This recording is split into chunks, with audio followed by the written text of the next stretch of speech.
happening? It's Ike for Flipside Music, and I am here with DeLeon, the master administrator of town here at Flipside Music. Welcome to episode 47 of What the F.A.Q, our weekly question and answer program. Our thrilling answers. Right. Semi-thrilling. Known worldwide by masses of people. Yeah. Tens of masses of people. Well, we got somebody emailed me the other day and said that they're sending us something. Oh, cool. They're Well, a long-time watcher or something. I hope it's not Anthrax, but... Yeah, that'd be nice. Apparently the You're general... like, this cocaine is terrible. Terrible, yeah. Terrible side effects. Apparently the consensus last week is that Godzilla would win, but...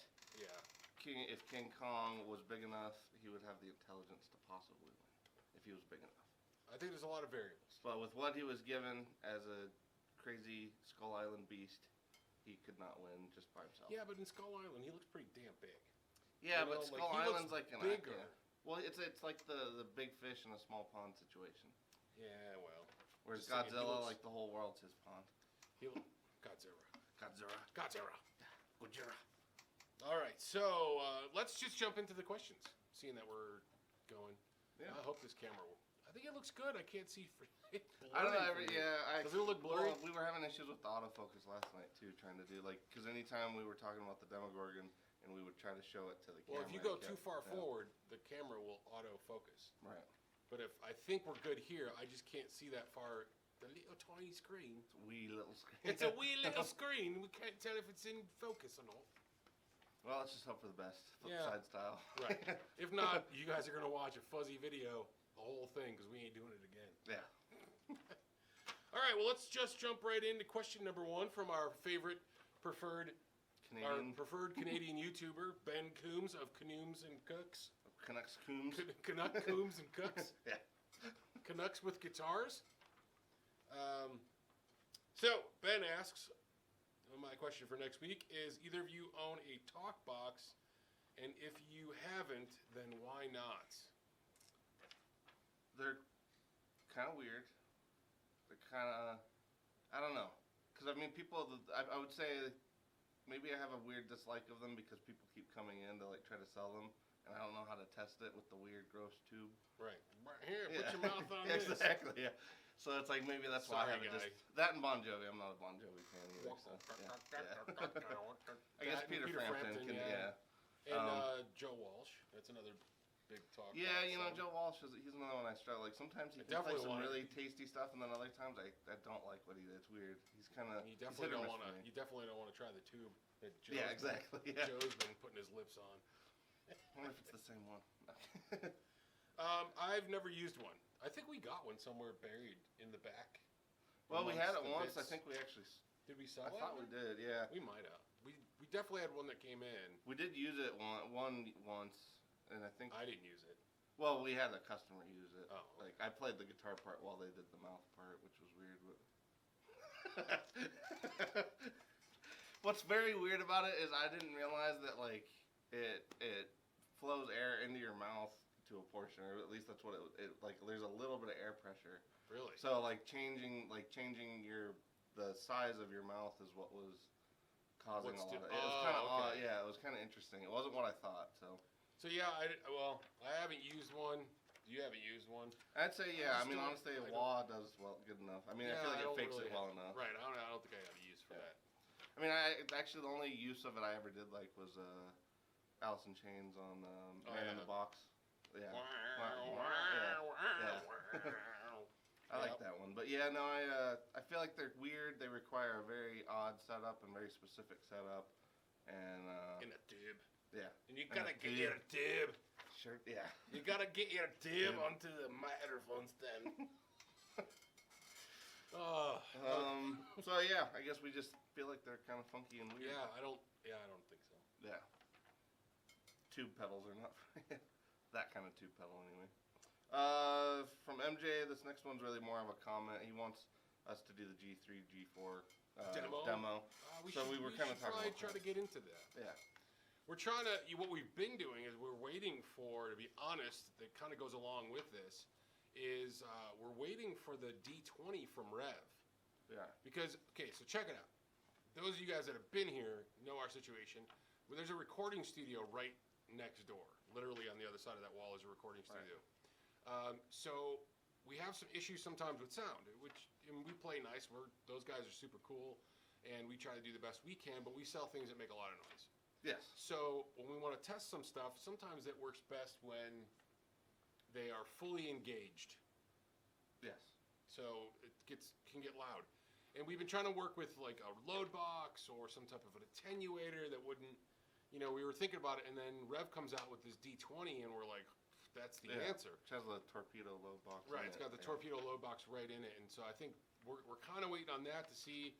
Well, I think our demos will be a little quicker and easier when we can deal with that setup. Get everything kind of set, ready to go, and we can try it out. We're not trying to do like the super polishy demos that are going through, people are putting extra we're not sprinkles of goodness on it. We want to make it, we want it to be professional, as best professional as we can do it. Well, and as close as we can to get it to where like you would hear it the way you would if you were here with us doing the video.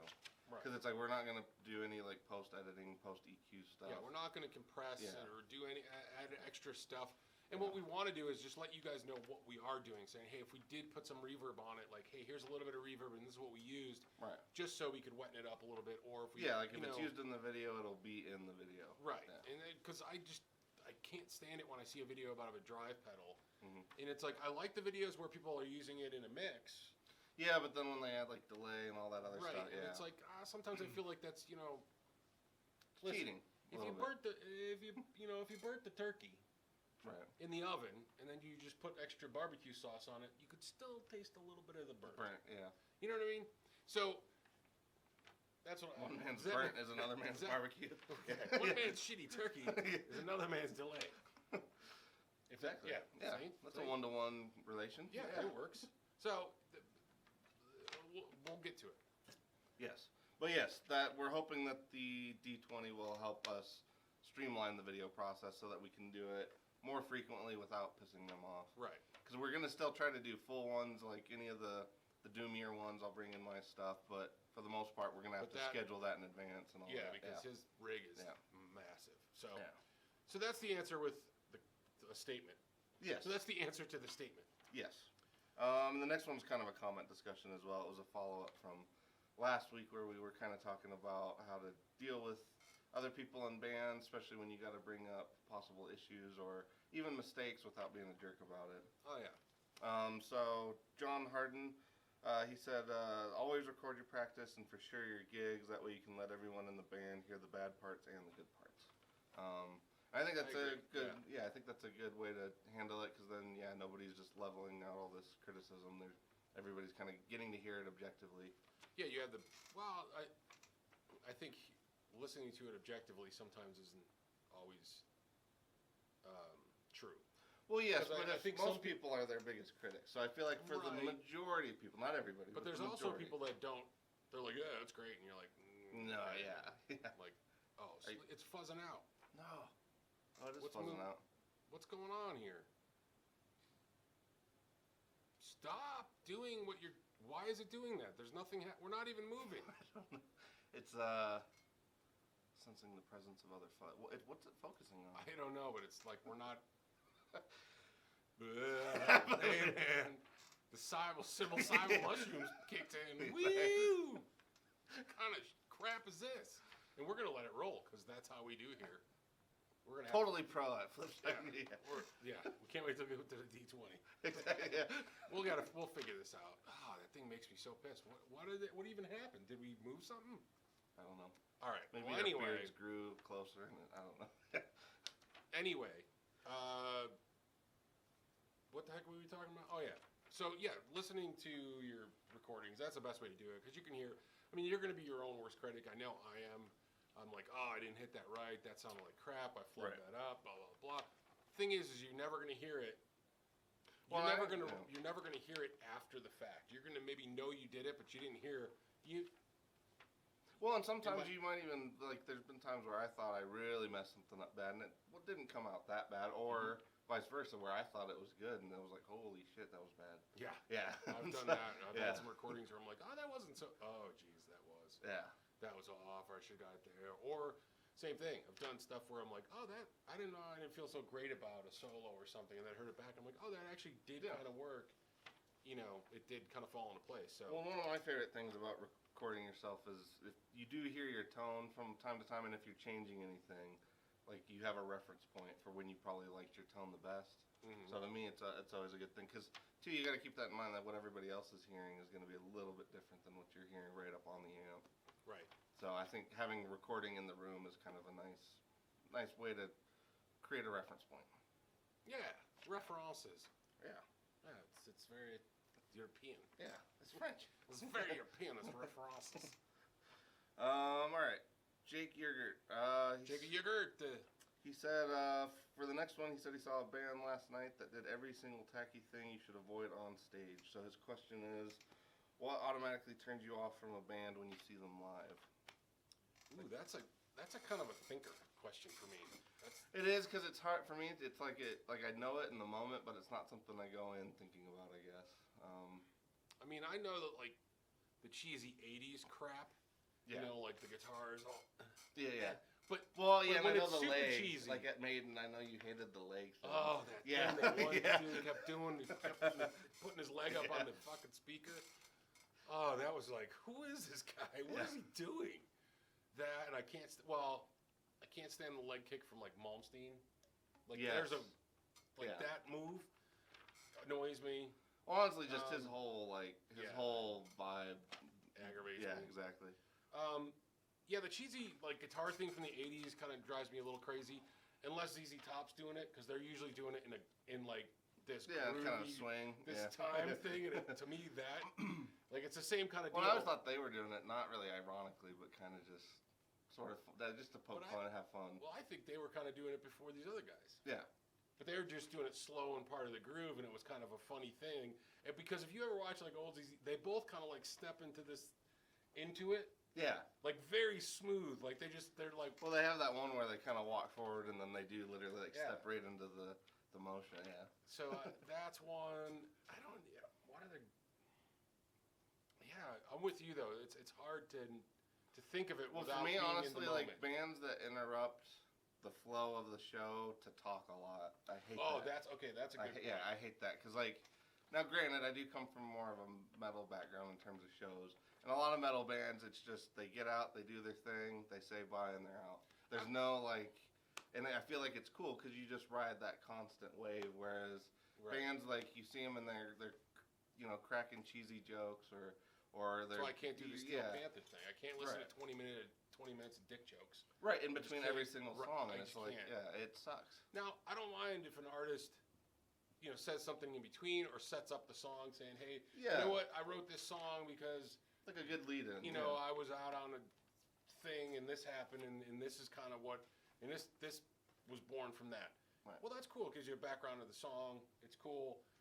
It doesn't have to be every song. I'm not going to see the origin stories of every tune that you've ever written. Yeah.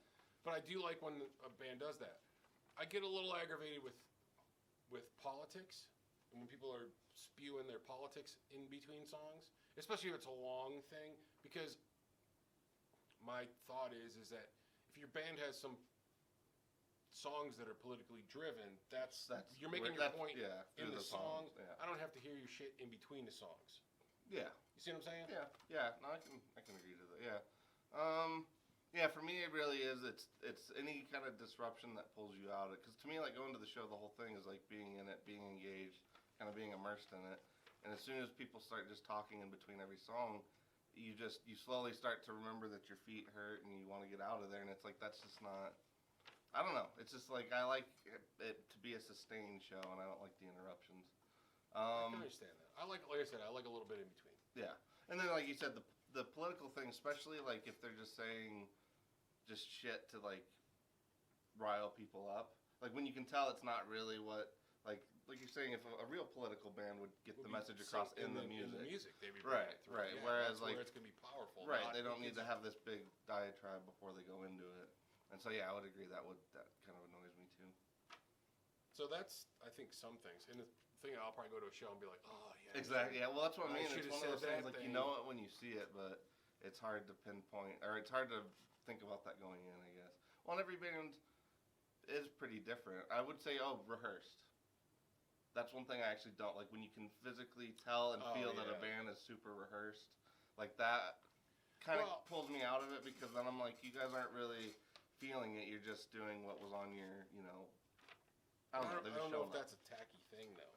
Well, I feel like it is because like sometimes you can tell with like same with a comedian when you know that they've told that joke the same way with the same wording and the same cadence. Well, And it's like- but that's how the joke goes. A good joke is just like a song. Well, It yeah, has to but, go like, a certain way yeah, for but the most part. The good ones will kind of throw some, Stuff in some between. spins in there. Yeah, they kind of. Well, I remember going to see Clapton way back in the day. And I saw him 3 times on the Journeyman tour, and it was the exact same show Right. every time. Now, See, I don't. there like was that. there was some, but the thing is like the song structure or the songs were all the same, but I mean some of his solos were different because Okay. he could do that, Right. But Well, now actually, now that you're saying that too, that actually brings me to another one that would bug me is when bands tour, especially if it's the same songs from tour to tour. Like it's one thing if it's in the same tour, like that's understandable. right. But like when you go from one tour to a totally separate one 2 years later or whatever, and it's the same songs in the same order, because then I feel like they're just going through the motions, and that Right. also kind of Well, that's what I feels like. tacky to me. Like Grateful Dead. I know there's people that don't like the Dead, and there's people that love the Dead. But you'd go to one show, it'd be different than the next show, Right. even if it was in the next town. So everything was different. And even like Zappa, Zappa used to say he's like, I'm relatively proficient with this Yeah. instrument, and so when you come and see me, it's not. If you see me today, it's gonna be different than if you see me tomorrow. Right. Because there's gonna be different stuff there. Right. Well, And even, I like that. I think it yeah. changes it up, and it's not the same Well, that's why I actually really like thing seeing. every time. I actually like seeing Earthless because of that too, because like he's kind of the same way. Like they have rough structures to what they're doing, but he never plays it 100% the same way at any time. So you could even see him, and I have seen him from one night to the next night, It's and a it different was thing. it was a totally different thing. Even the energy was different, and he was just kind of coming at it a little different, and it was a lot better. But it was like both were good, but one was definitely a lot better, and it's kind of fun to have that. Because that to me, that's the live part of it. Like it takes you out of being live. When did it stop recording? No. I don't know if something's flashing. I can't tell. It's flashing, and I think that means it's full. No, it's still going? Okay, I don't understand. We're still figuring this thing out. Yeah, bastard camera. So, yeah, I'm with you. all right, last All right, one. last one. Ryan Lawley, RNA Music. What is the predominant style of music with the Denver music scene? Blues bands, cover bands, doom bands, hipster bands, jam bands, American bands. How is the local music scene? I'd say there's all of that. We got all of it. Yeah, I mean, there's Denver's a little got bit a of everything little bit for of everybody. everything. Yeah, I mean, there's a lot of bluegrass, there's a lot of doom metal, there's a lot of regular metal, there's definitely a lot of blues that's out here. There's some country stuff happening. We have a few really solid country players that come through. Yeah, I would almost say it kind of depends on what part of town you're in. Like the further south you are towards like Colorado Springs, the more the country is pretty predominant. There's a good punk rock scene. Yeah, the jazz scene actually, not that either of us are in it, but the jazz scene in Denver has actually always been known to be pretty stable. Yep. Especially in like the downtown area, like some of the jazz clubs. Jazz at Jack's, Yeah. Dazzle, Yeah. El Chapultepec. I mean, well, the Peck Yeah. does a little bit of everything, but it was known as being a jazz club for a long time. And I'd say one thing Denver does well is that there's a lot of original bands. So like Yes. if you like original bands and you don't want to see, I mean there are tribute bands for sure, but if you don't want to see that, there's a lot of good stuff in town that wasn't here even like 10 years ago. I mean, feel there's like a the lot of- scene's gotten a lot bigger in every subgenre. It's Yeah. all gotten better. Yes, I mean, there's also very spacey, millennial-ish type Mhm. stuff. If you kind of like a half electronica, half something else type Yeah. vibe. Well, if you go to the mountains, I mean, in the mountains, it's always been like, I don't want to call them, I don't know how else to describe it because in my head they're just like mountain jam bands. Mountain Jam. But they have like elements of kind of like bluegrass, but also elements of like 60s rock, and and they just kind of meld them all together. I mean, kind of in the vein of like Blues Traveler, but like from here, I guess. A local band that I really like is, well, let me start. So there's also, I mean, there's a lot of rock stuff out there. I mean, MF Ruckus I'm a big fan of. Also, Float Like a Buffalo is really cool. I mean, they're really they're cool a big band. Yeah. They got that's horns, another one that's a perfect example of got, like the mountain jam bands. Yeah, they got really good energy and stuff like that. So it's pretty awesome. Yeah. So what's happening, fellas? Hey guys. So those are, I mean, there's a lot of metal bands. Yeah, exactly. There's all sorts of different kind of Little bit music for that's everybody. happening here in Denver. I mean, it's a little bit of everything. It's awesome. Well, what's cool is like there's. Oh, sorry. Oh no. Yeah. What's cool is like, you know, there's something for everybody. So there's bands that are, you know, younger kids that are putting their thing together and bringing a bunch of influences from a lot of different places. But there's also dudes out here, like a lot of old guy bands. Mm-hmm. And I don't mean like they're old guy bands like, oh fuck, they're boring. No, they don't sound old. They're just these playing, are a bunch of older dudes. I mean, I'm getting there. But I mean, there's dudes that are in their 60s that are or even in their 50s or late 40s, and you know, from late 40s on and up, that are still out there fucking rocking. Yeah. You know. Yeah, and that's one thing I would agree. Like Denver doesn't have a weird age thing, because I've heard that from people that come from other cities where like you almost get aged out of the scene somehow. Right. It's like that doesn't really exist here. People kind of, doesn't matter the genre. It's like guys are just. You're a musician, and if you do a good job, people will check you out and enjoy what you do. I mean, there's a lot of different, you know. Well, I think there's room now, especially awesome. for people that have lived here a long time. Like, there's room in the scene now that was not there like 10 or 15 years ago. And it's like the scene was good then for some of the local bands, but now it's a much bigger scene and there's much more variety. Because I would say, like, even within, like, there are doom bands here, but I can't really even say any of them sound that much alike. A lot of them are just pulling from similar influences, but no two of them are the same. So there's the variety that's going on, I feel like, is getting a lot better in town. Yeah, I agree. There's a lot of, I mean, you could walk into you walk into a bar and you're like, who the hell's playing? Who's this? Mm-hmm. And it's something killer, you know, and you're like, I've never heard of these guys before. So, and then there's a lot of stuff that comes through Denver, which is great because there's a lot of bands that you've never heard of. There's little festivals and all sorts. Well, there's always music playing around here. So. Well, and we're kind of in a good spot, you know, geographically, because almost everybody coming through to get to the West Coast generally comes through here. So it's like they you know, because I've even seen a lot of impromptu shows up in the mountains where bands just got stuck up in the mountains and happened to, you know, want to play a show. There's been a few of them that were like that up there, and it ends up happening here too, to where people just feel like they're already coming through. They might as well just book another show here. Yeah. So we do get or you can get both down here and then hit the mountains and then get out, something like that. But there's a lot of festivals. We got a lot of stuff all around Colorado. When you're Telluride, Blues, Telluride, Jazz we got the Winter Park stuff. Winter Park at the end of the month, we got Blues at the Top, which is going to be killer. Yeah. There's a really good lineup this year. But there's also the UMS. There's music all the time here. It's a great scene. Yeah, yeah, and it's I think it's just getting better. And honestly, it feels like it's just getting rolling too. Just growing. Well, what's cool is you can have a cover band and get gigs and get paid. You can have a tribute band and find plenty of gigs and get paid. You can have an original band and you can get gigs. Yeah. But you can get paid too. The pay part of that, like I would say that definitely exists here. Like the tribute bands, the cover bands still do much better. Yeah, but covers are getting paid. But I do like the fact that, like, if you're really dedicated to your scene here, I don't want to say it'll pay off in like a monetary sense, but like the support you get here. Cause and it's a really cool community. There's a lot of really cool people. A lot of people know each other, and that comes together. Yeah, and it's like everybody does generally want to see everybody else do well. Because it's like generally if somebody else does well, they get a good gig. They know, 10 other people in other bands, so those people are going to get, shots at getting gigs too. So it's like everybody kind of works with each other now, which is good. Yep. All right. I think that's it. Yeah, thanks for tuning in. Episode 47. Subscribe, hit the little button, hit the bell so you can find out next time we're on or on live. And leave a comment and a question for the next time. All right? Yes. So I'll see you guys on the flip side. All right, hopefully we got all that. Yeah.